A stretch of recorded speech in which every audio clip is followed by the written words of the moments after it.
రూపాయలు మాఫీ చేస్తామని హామీని గాలికి వదిలేశారన్నారు సీఎం రేవంత్ రెడ్డి. మొదటి 4 సంవత్సరాలు అనా పైసా ఇవ్వలేదన్నారు.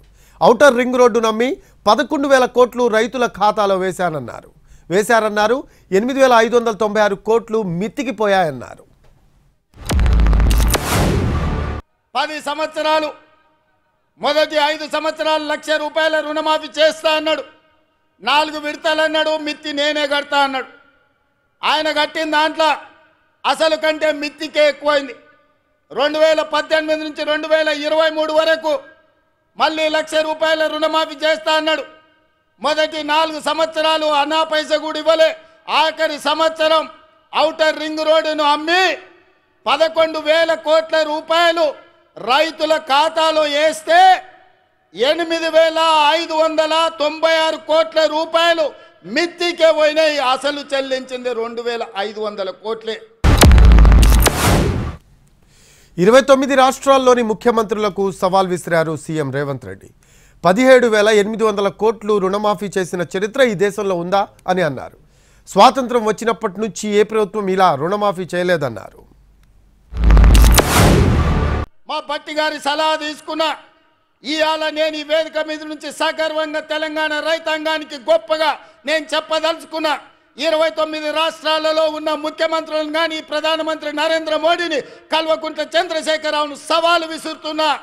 ఈ దేశంలో స్వతంత్రం వచ్చినప్పటి నుంచి ఏ రాష్ట్రమైనా 10 నెలల్లో 25 రోజుల్లో 22,22,062 రైతు కుటుంబాలకు 17,869 కోట్ల రూపాయల రుణమాఫీ చేసిన చరిత్ర ఈ దేశంలో ఉన్నదా అని నేను అడుగుతున్నా. చర్చలకు మీరు సిద్ధంగా ఉన్నారా నరేంద్ర మోడీ గారు అని నేను అడుగుతున్నా. 25 లక్షల కుటుంబాలకు 21,000 కోట్ల రూపాయలు రుణమాఫీ చేసిన ఘనత తెలంగాణ ప్రభుత్వానిదేనన్నారు సీఎం రేవంత్ రెడ్డి. 21,000 కోట్ల రుణమాఫీ చేసిన కాంగ్రెస్ పార్టీదేనన్నారు ఆ ఘనత. నరేంద్ర మోడీ గారు వస్తారా చర్చకు? కల్వకుంట్ల చంద్రశేఖరరావు గారు వస్తారా? మీరిద్దరు కలిసి రాండి. ఈరోజు మా భట్టి గారు మా చేతుల మీదుగా, మా ఆడబిడ్డల చేతి మీదుగా 3,13,000 కుటుంబాలకు 2,747 కోట్ల రూపాయలు 4వ విడత రైతు రుణమాఫీ చేసిన. మొత్తంగా 25 లక్షల రైతు కుటుంబాలకు 21,000 కోట్ల రూపాయల రైతు రుణమాఫీ మొదటి సంవత్సరంలో చేసిన ప్రభుత్వం, ప్రజా పాలన ఈ దేశంలో ఉన్నదే అంటే అది తెలంగాణ.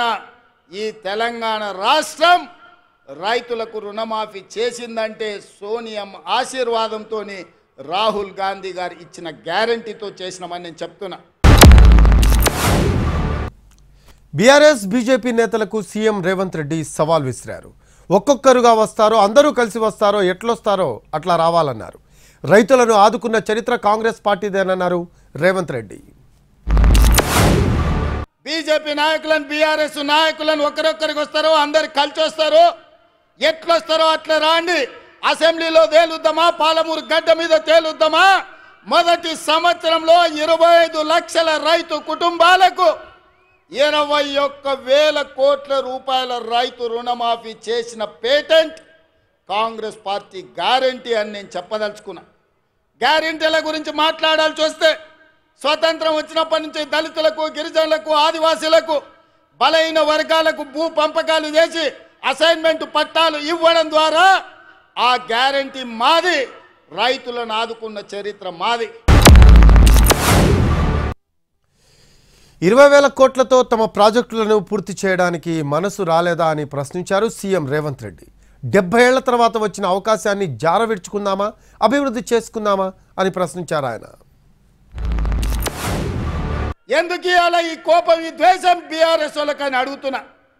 ఏం నొచ్చింది? 10 ఏళ్ళు మీరు ఉన్నారు కదా, 20 లక్షల కోట్లు మీ చేతులు ఉన్నాయి కదా, 20,000 కోట్లు మా ప్రాజెక్టులు పూర్తి చేయడానికి మీకు మనసు రాలేదు. మీరు మనుషులా అని నేను అడుగుతున్నా.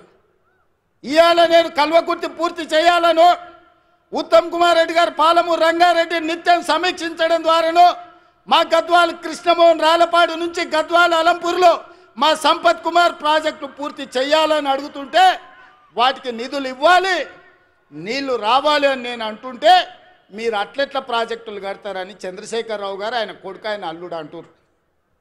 నేను అడుగుతున్నా నా పాలమూరు సోదరులు, మళ్ళీ వస్తుందా మనకి అవకాశం? ఇట్లాంటి అవకాశం మనకు వస్తుందా? ఆనాడు బూర్గుల రామకృష్ణారావు తర్వాత 70 ఏళ్ళు పట్టింది అవకాశం రావడానికి. 70 ఏళ్ళ తర్వాత వచ్చిన అవకాశాన్ని జార విడుచుకుందామా? మన ప్రాంతాన్ని మనం అభివృద్ధి చేసుకుందామా? ఆలోచన చేయమన్న బిడ్డలు, నా సోదరులు, మా అన్నదమ్ములను, మా అక్క తమ్ముళ్ళని నేను అడుగుతున్నా. 70 ఏళ్ల పాటు పాలమూరు జిల్లాకు అన్యాయం జరిగిందన్నారు సీఎం రేవంత్ రెడ్డి. కృష్ణమ్మ పక్కన పారుతున్న చచ్చిన పూడు తలపై చల్లుకోవడానికి కూడా నీళ్లు లేని బతుకులు గడిపామన్నారు రేవంత్ రెడ్డి. 70 ఏళ్ళు మాకు అన్యాయం జరిగింది, నష్టం జరిగింది. 70 ఏళ్ళు మేము కన్నీళ్లతో బతికినాం. 70 ఏళ్ళు మా పక్కన కృష్ణమ్మ గలగల పారుతుంటే తాగడానికి నీళ్లు లేక సావు చచ్చిపోయినప్పుడు నెత్తి మీద నీళ్లు చల్లుకోవడానికి కూడా మాకు నీళ్లు లేని బతుకులు మేము గడిపినాం. నేను అడుగుతున్న మిత్రులారా, ఇవాళ ఈ తెలంగాణకు నాయకత్వం వహించే అవకాశం పాలమూరు జిల్లాకు వస్తే వదులుకుందామా అని నేను అడుగుతున్నా. ఇవాళ వాళ్ళందరూ మనకు సహకరించారా? మన జిల్లా కోసం సంవత్సరానికి 20,000 కోట్ల రూపాయలు, 5 ఏళ్లలో 1,00,000 కోట్ల రూపాయలు ఈ జిల్లాకు తెచ్చుకుంటే ఈ జిల్లాలో పసిడి పంటలు పండి బంగారు భూములుగా మారవా బంజరు భూములని నేను అడుగుతున్నా.